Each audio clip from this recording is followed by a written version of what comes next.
Assalamu alaikum dear students and viewers. Hope you are all fine.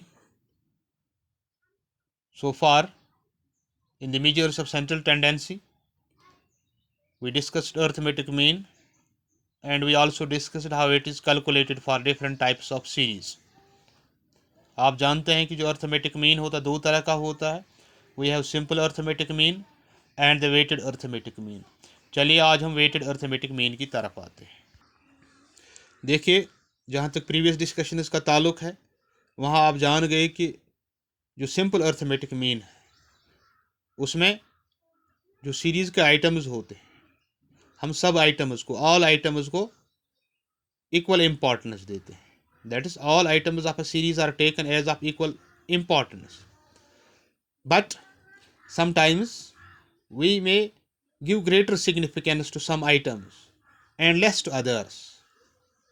जैसे एक house hold है, for example, may give more significance to food, less to clothes, and still less to entertainment.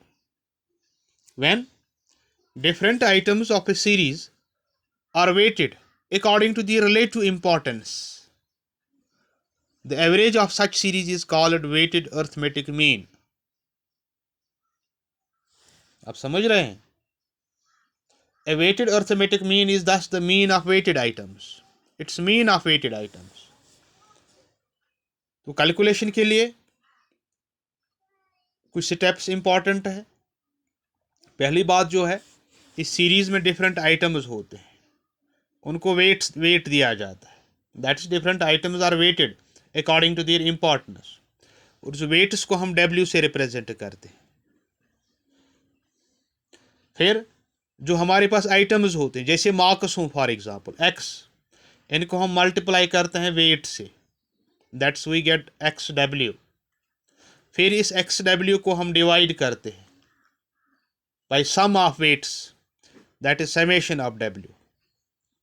And finally जो हमारी formula है for calculating weighted arithmetic mean is X bar W is equal to summation of WX divided by summation of W. W is the weight, X is the items.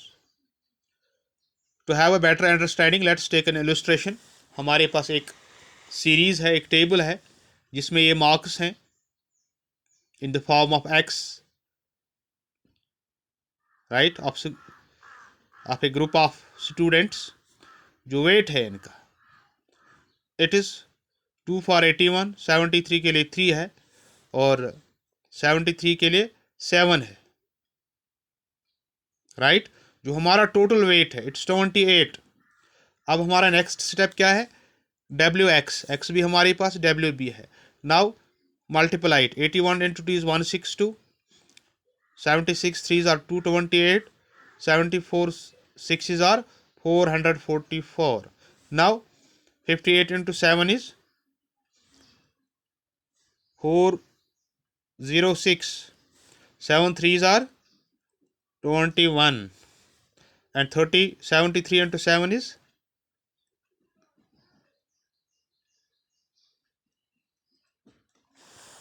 right.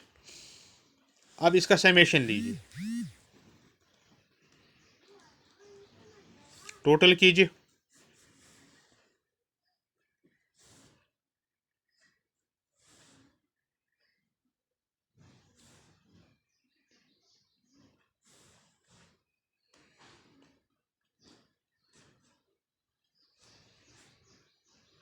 Right. अब ये value substitute कीजिए formula में. Formula हमारी क्या है? This one. Now we can write it as 1961 in place of summation of WX and divide it by 28. You will get on division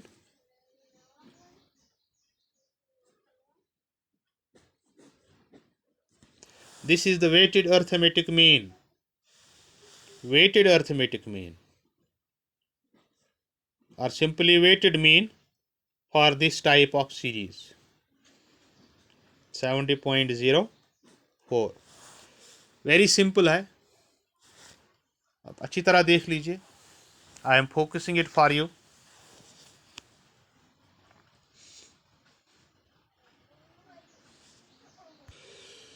चलिए अब हम मेरिट्स ऑफ मीन की तरफ आते हैं। देखिए हमने मीन डिस्कस किया, कैलकुलेट किया, इसके फीचर्स देख लिए, तो कुछ बातें ऐसी आई जो हमें लगता है कि अर्थमेटिक मीन के लिए एडवांटेजेस है, मेरिट्स हैं। तो पहला मेरिट हमने देखा, that is it's simplicity.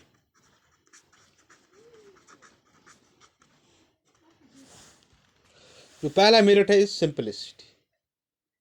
From the viewpoint of calculation and usage, ये सबसे simplest of all the measures of central tendency,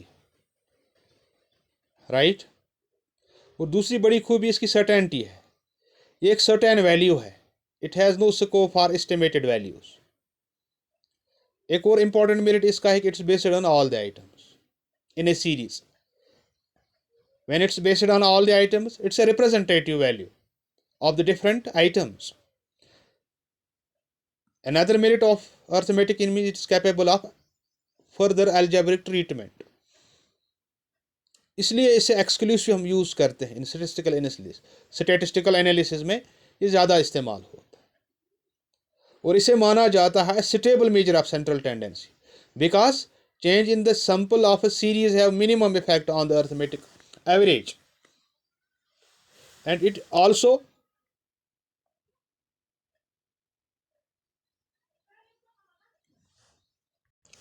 can be used for comparison because it's a stable and certain method of central tendency, and it can also be tested for its accuracy as a representative value of the series. These are the various merits of arithmetic mean, right? But this does not mean that arithmetic mean is free from demerits. इसके कुछ demerits भी है, और सबसे बड़ा important demerit इसका ये है, ये जो arithmetic mean है, it gets distorted by extreme items. Extreme items का इफेक्ट इस पे होते हैं। एक्सट्रीम आइटम्स क्या होते हैं? Too big and too small.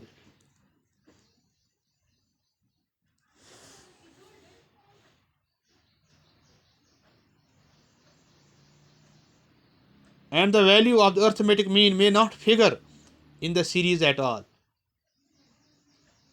right? And finally हम कहते हैं कि ये अनसूटेबल भी है, क्योंकि in case there are percentage proportions, अगर हमारे पास परसेंटेज हो या प्रपोर्शनेट वैल्यूज हो, तो उस सूरत में अर्थमेटिक मीन यूजेबल नहीं होता है, ये अनसूटेबल है, right? So it were some of the merits related to arithmetic mean, लेकिन in spite of the demerits, it's widely used method of measuring central tendency and it's capable of algebraic treatment. तो आज के लिए इतना काफ़ी है. In the next lecture we will discuss another measure, that's mod, median भी discuss करना है, mod भी, पहले हम median डिस्कस करेंगे. तो उसके लिए you have to be ready and go through your books and see how simple arithmetic mean is to calculate. Thank you very much. Have a nice day. God bless you all.